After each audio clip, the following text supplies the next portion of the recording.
एक सांसद हैं भोपाल की, सुना है कि नहीं सुना है? मैं उनको साध्वी नहीं बोलता हूं, क्योंकि साध्वी की भाषा में ना हिंसा नहीं होती है। जो सन्यासी होता है वो नफरत की बात नहीं करता है।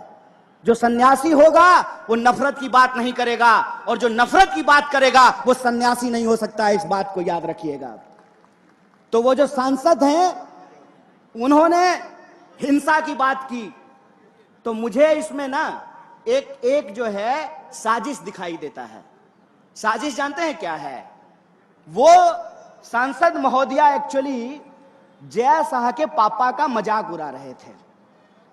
जय शाह के पापा का मजाक कैसे उड़ा रहे थे? देश का गृह मंत्री कौन है? अमित शाह है ना। तो कानून व्यवस्था का पालन करना किसका काम है? अमित शाह का।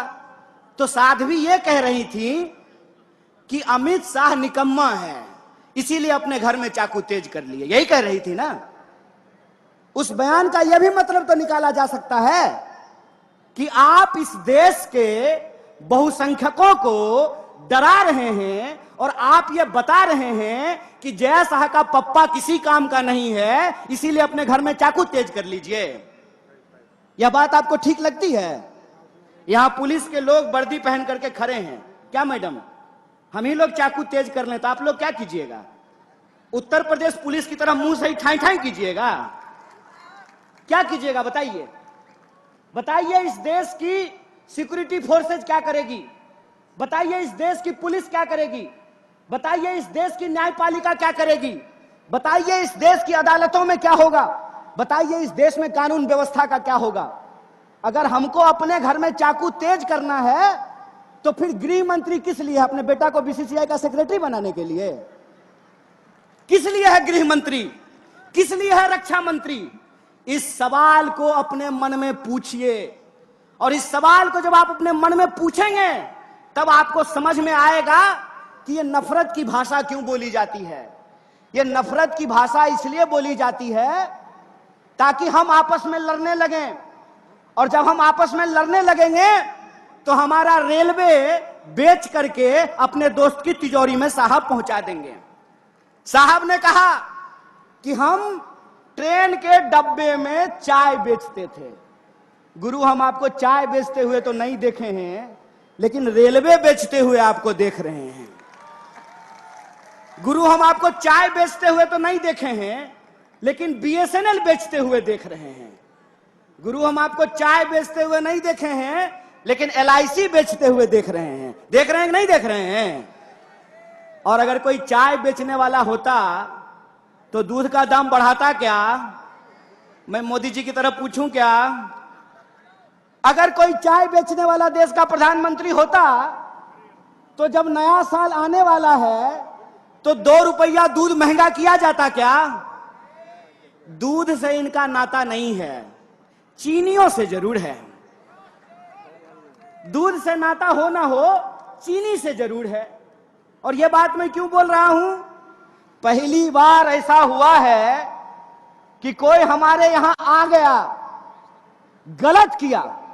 पूरी तरीके से भारतीय राष्ट्रीय कांग्रेस चाइना का विरोध करती है, उसकी निंदा करती है कि चाइना को कोई अधिकार नहीं है कि हमारी सीमा में घुसे, और अगर घुसेंगे तो हमको अपने देश के जवानों पे भरोसा है। हमारे घर में लोग फौज की नौकरी करते हैं, इसीलिए हमको पता है। अरे जूता नहीं भी होगा ना तो हौसलों से उनका मुकाबला करेंगे, यह बात हम जानते हैं। लेकिन कुछ निकम्मे लोग हैं कि बड़ी चालाकी से वर्दी के पीछे छुप जाते हैं। कभी वर्दी को बदनाम कर देते हैं, कभी वर्दी के पीछे छुप जाते हैं। जब प्रज्ञा बोल रही थी चाकू तेज कर लीजिए, तब वर्दी को बदनाम कर रही थी, पुलिस वालों का मजाक उड़ा रही थी। और जब सरकार से सवाल पूछा गया तो वर्दी के पीछे छुप गए। तो मैं उनसे कहना चाहता हूं कि विपक्ष होने के नाते हम सरकार से सवाल पूछते हैं, और सरकार से सवाल पूछना सेना का अपमान करना नहीं होता है। सरकार ये जवाब दे कि प्रधानमंत्री जब कहते हैं कि ना कोई आया था ना कोई आया है, तो हमारे जवान घायल कैसे हुए, इस सवाल का जवाब रक्षा मंत्री को देना चाहिए। दोस्तों, हम एक गंभीर परिस्थिति से गुजर रहे हैं। इसीलिए भारतीय राष्ट्रीय कांग्रेस जिस तरीके से मजबूत विपक्ष की भूमिका निभा रही है, हमारे एक एक कार्यकर्ताओं को इस देश के एक एक घर तक पहुंचना पड़ेगा। और जो हमारी विचारधारा है, वैष्णव जनते तेने कहिए पीड़ पड़ाई जाने दे। वैष्णव होने का मतलब होता है दूसरे के दुख दर्द में शामिल होना। और आज इस देश का दुख दर्द क्या है? दुख दर्द यह है कि जीएसटी और नोटबंदी के चलते इस देश के व्यापार को तबाह कर दिया गया है। दुख दर्द यह है कि 100 में से 45 लोग बेरोजगार होकर के घूम रहे हैं। दर्द यह है कि हर 15वें 16वें मिनट में हमारी किसी महिला के साथ कोई अत्याचार होता है। दर्द यह है कि शोषितों वंचितों के ऊपर अत्याचार हो रहा है। दर्द यह है कि दिन भर ये साहब क्या भाऊ लाठी लेकर के ड्यूटी करते हैं, बुढ़ापा में पेंशन नहीं मिलेगा तो आपको सुरक्षा मिलेगी। दर्द यह है कि जो लोग अपनी पूरी जिंदगी लगा देते हैं सरकार की नौकरी करने के लिए, उनका पेंशन बंद कर दिया गया है। यह इस देश का बुनियादी सवाल है। इस देश का बुनियादी सवाल रोजी रोटी, कपड़ा, मकान, शिक्षा, स्वास्थ्य, सड़क, बिजली, पानी का सवाल है।